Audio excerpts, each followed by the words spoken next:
breaking up the tablet. I'll just put the videos together. Okay, maybe this isn't as easy as I thought it was going to be. Oh, that was a big one. Can I, like, make that smaller? Let's see what we got. Yeah, those little ones. Yeah, oh, that'll be good. You just dump that in. Right here? Yeah, dump that piece in. It should be good. In here? Yep. And you see it's bubbling, and it's spitting a little bit of hydrochloric acid, so we want to make sure that we do not overflow it, and then we don't get that on us. Yeah, you can dump all that in.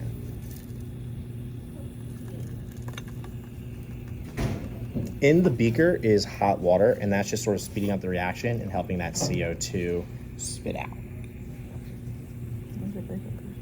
Yeah, it's okay. As long as it's not overflowing.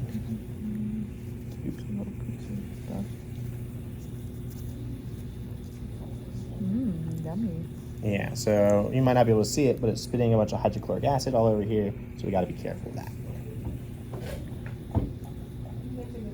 Which is dangerous. Yeah, let's turn that away. There you go. Okay, so while that reaction continues, we're going to go ahead and perform our calculations.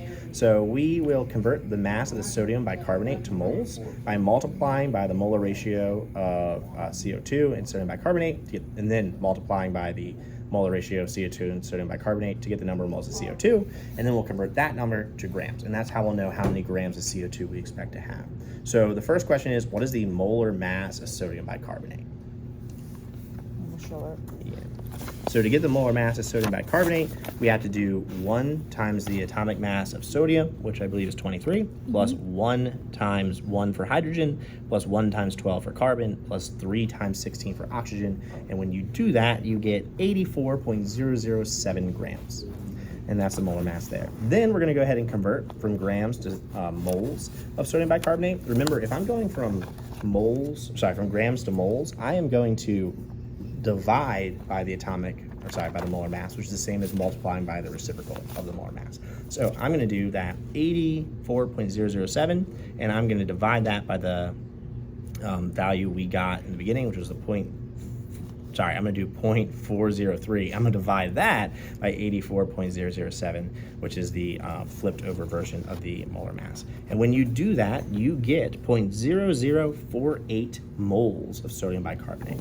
Now, in the next step, it's asking you, well, if I have 0.0048 moles of sodium bicarbonate reacting, how many moles of CO2 are going to be produced? And remember, the coefficients are 1 to 1, right? 1 mole of sodium bicarbonate reacts to form 1 mole of CO2. So if I have 0.0048 moles of sodium bicarbonate, I produce 0.0048 moles of CO2.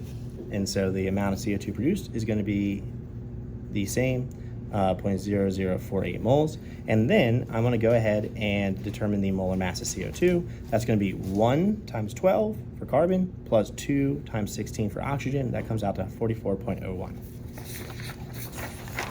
From there, I'm going to determine how many grams I have. So I have 0.048 moles of CO2. And I'm going to multiply by the molar mass to go from moles to grams. That's 44.01 times 0.0048. I get 0.211 grams of CO2. Better picture. Yep. And so we expect to have 0.211 grams of CO2 produced. So what I'm going to do is I'm going to take this now and I'm going to put it on the scale. And we're going to determine how much mass it has. So when I put this here, I get what was the number on my sheet? 50.